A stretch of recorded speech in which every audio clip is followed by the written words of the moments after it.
I grew up in East Germany when the Berlin Wall was still standing. Moving to the West felt like learning a completely new culture, and I experienced firsthand what it was like to feel foreign in my own country. If I felt like an expat in Germany, how must it feel for someone like you moving here from the other side of the world? Expats often tell me that Germany feels like a massive instruction manual full of rules, systems, and processes for everything. And most importantly, forms. Lots and lots of paper you've never seen before. But don't worry, today I'll give you the 10 most important pages from the Germany manual every expat needs to understand. And it all starts with bureaucracy. If there's one thing that consistently shocks expats, it's how slow and paper-based Germany still is. In the Global Expat Insider 2025 study, Germany ranks dead last in digitalization. Some of you told me you've had to wait nearly a year just to renew your residence permit. A big reason is Germany's legal culture. Every rule must be followed perfectly, even if that slows everything down. And I'm pretty sure every one of you has at least one of these at home, because almost everything still arrives by mail. Bank cards, tax letters, even appointment confirmations show up in your physical mailbox. Unless, of course, you have something like this at home.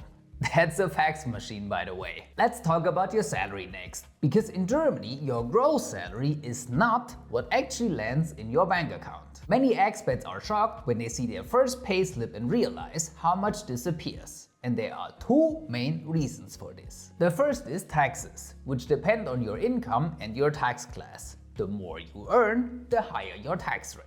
And the second is social security. It's mandatory for every employee, but at least your employer pays half of it. If you want to know exactly how much you'll pay in 2026, watch this video. And if you want to keep more of your salary by optimizing your taxes and social security, you can book a free meeting with us right here. But the real question is, what are you getting in return for all those deductions from your payslip? Germany has one of the most protective work environments in the world. That's why we score pretty well in the Expat Insider study. You can't just get fired overnight like in the US. You usually get around 30 days of paid vacation a year, and even sick days are fully covered. And it's not just health insurance, public or private, you also get long-term care coverage, unemployment benefits, and a solid pension system, with your employer paying half of all of it. Germany might be expensive, I'll give you that. But the salary net is one of the strongest you'll find anywhere. What might be the hardest part of moving to Germany? Finding a home. In the Global Expat Insider study, we rank almost at the bottom. And if you tried renting in a big city, you know exactly why. More than half of all expats struggle with apartment hunting, and especially in the big cities, rent prices keep going up. In places like Munich or Frankfurt, you can easily spend over 1,000 euros a month on rent alone. And on ImmoScout, the good listings usually disappear after 2 to 3 hours because demand is so high. Here are people in Berlin waiting to view an apartment, and you can tell this is Germany because everyone is standing in a perfectly straight line. So if we should make a video to make your housing search easier, let me know in the comments. Cash is king. And that's more true in Germany than anywhere else. For a country that builds high-tech cars and world-class engineering, we still pay for a €2 coffee with coins. If you pull out your card for something small, people might even look at you funny.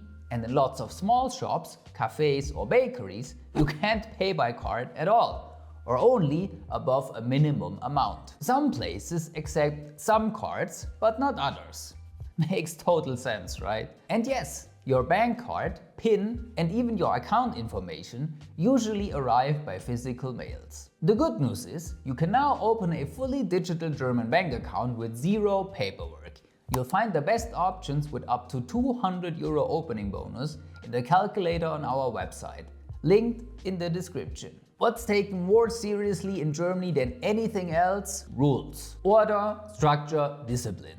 That's the holy trinity here. And if you break a rule, don't worry, a friendly Hilfs-Sheriff will immediately let you know. Try riding your bike in a pedestrian zone or crossing the street on a red light, and someone will correct you instantly. And do you know these little metal things at the checkout? It's basically an unwritten law and the moral obligation to use the Warentrenner. And of course, Germans love punctuality too. 5 minutes early is considered on time.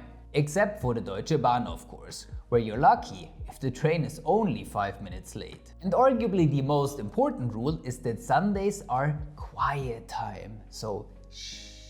Sundays and public holidays are protected by law as days of rest.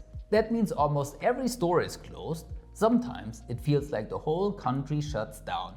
Streets are empty, shops are dark, and you're basically forced to relax. And of course, we also have quiet hours during the day, usually around lunchtime, and from 10 p.m. to 6 a.m. at night. Don't you dare vacuum, wash clothes, play loud music, or even shower during quiet hours. Your neighbors notice everything, and breaking the quiet hours too often might get you a warning from the landlord or even a visit from the police. And quiet hours also mean you're not allowed to throw your glass bottles into these big filthy containers, usually divided into brown, green and white glass. Which doesn't happen that often anyway, because there's fund. You pay a few extra cents for bottles and cans and you get it back when you return them to the machine at the supermarket. Why? Because Germany takes trash very seriously. We're the world champions in recycling, so separating your trash isn't encouraged. It's mandatory by law. And the system is more complicated than some government forms. The plastic goes here, the foil lid goes there, and your pizza box only counts as paper if it's not too greasy. And if you mix up your trash, you can get fined up to 10,000 euros. And there's one more category where we score pretty badly in the Expat Insider study: the ease of settling in. Expats often say Germans seem unfriendly or distant. Mostly because we communicate very directly. No sugarcoating, no reading between the lines. No is a full sentence. And we don't really do small talk, we get straight to the point. Social circles are small and tight, so making new friends can be tough. And if you want to meet someone, you better plan weeks in advance, because spontaneity isn't really a thing here. And then there's the language.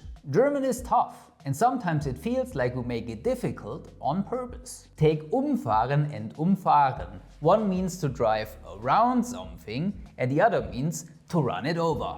That's German for you, right there. And the last thing you should know about Germany: there isn't one Germany. There are many. People here identify more with their region than with the whole country. Bavarians, Swabians, Berliner, people from Rhineland, completely different cultures. Oktoberfest, Lederhosen and big beers, that's Bavaria. Kehrwoche and being thrifty with money, that's Swabia. Cold and emotionally distant, that's the north, just like their weather. And in Rhineland, people hug you before they even know your name. So now I'm curious, what's been your experience here in Germany? Let me know in the comments. And if you want to make the most out of your life here, watch this video next. Thanks for watching und bis zum nächsten Mal.